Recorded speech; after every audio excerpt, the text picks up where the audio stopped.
You, John Fitzgerald Kennedy, do solemnly swear. I, John Fitzgerald Kennedy, do solemnly swear. That you will faithfully execute the office of President of the United States. That I will faithfully execute the office of President of the United States. And will, to the best of your ability. And will, to the best of my ability. Preserve, protect, and defend the Constitution of the United States. Preserve, protect, and defend the Constitution of the United States. So help you God. So help me God.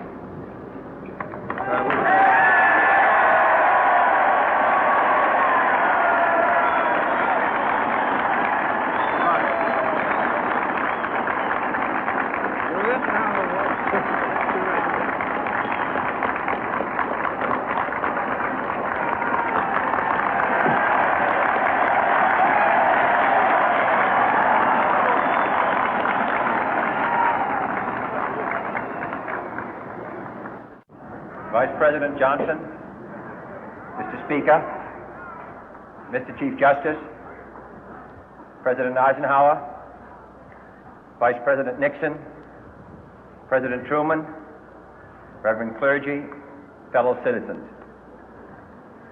We observe today not a victory of party, but a celebration of freedom, symbolizing an end as well as a beginning, signifying renewal as well as change.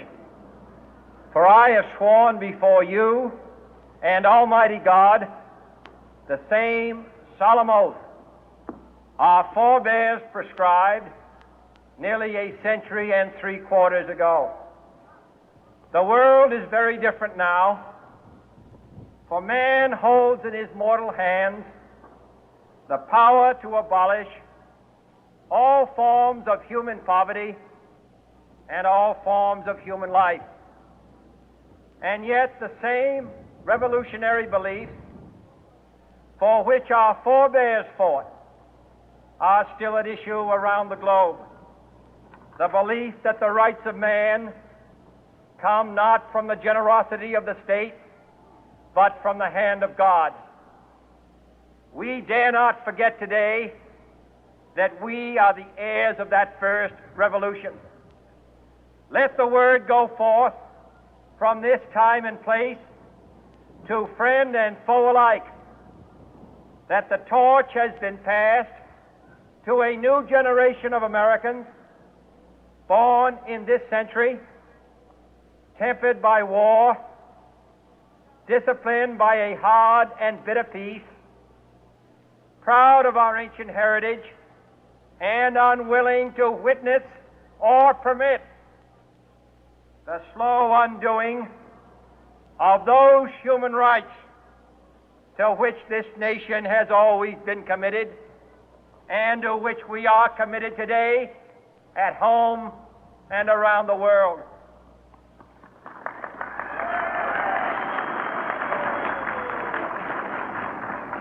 Let every nation know, whether it wishes us well or ill, that we shall pay any price, bear any burden, meet any hardship, support any friend, oppose any foe to assure the survival and the success of liberty.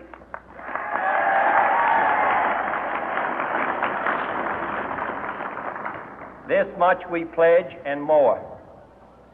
To those old allies whose cultural and spiritual origins we share, we pledge the loyalty of faithful friends. United, there is little we cannot do in a host of cooperative ventures.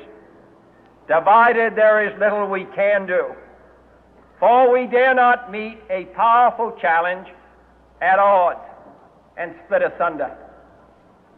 To those new states whom we welcome to the ranks of the free, we pledge our word that one form of colonial control shall not have passed away, merely to be replaced by a far more iron tyranny.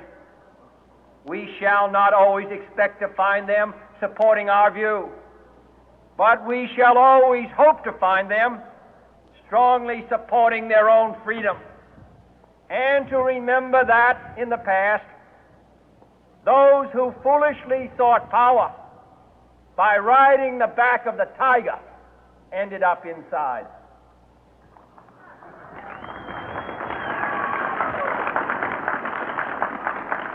To those people in the huts and villages of half the globe struggling to break the bonds of mass misery, we pledge our best efforts to help them help themselves for whatever period is required, not because the communists may be doing it, not because we seek their votes, but because it is right.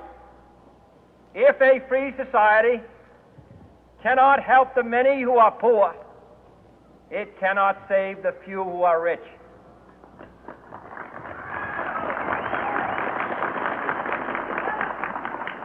To our sister republics south of our border, we offer a special pledge to convert our good words into good deeds, in a new alliance for progress, to assist free men and free governments in casting off the chains of poverty.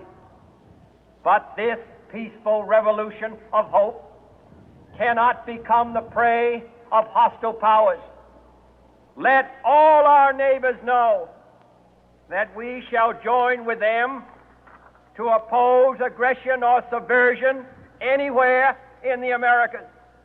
And let every other power know that this hemisphere intends to remain the master of its own house.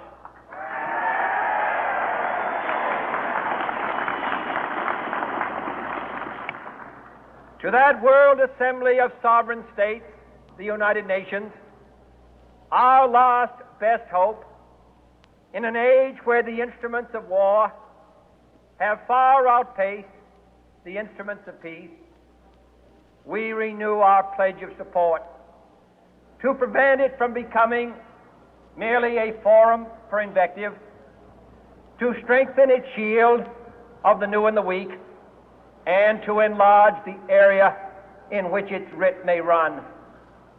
Finally, to those nations who would make themselves our adversary, we offer not a pledge, but a request that both sides begin anew the quest for peace.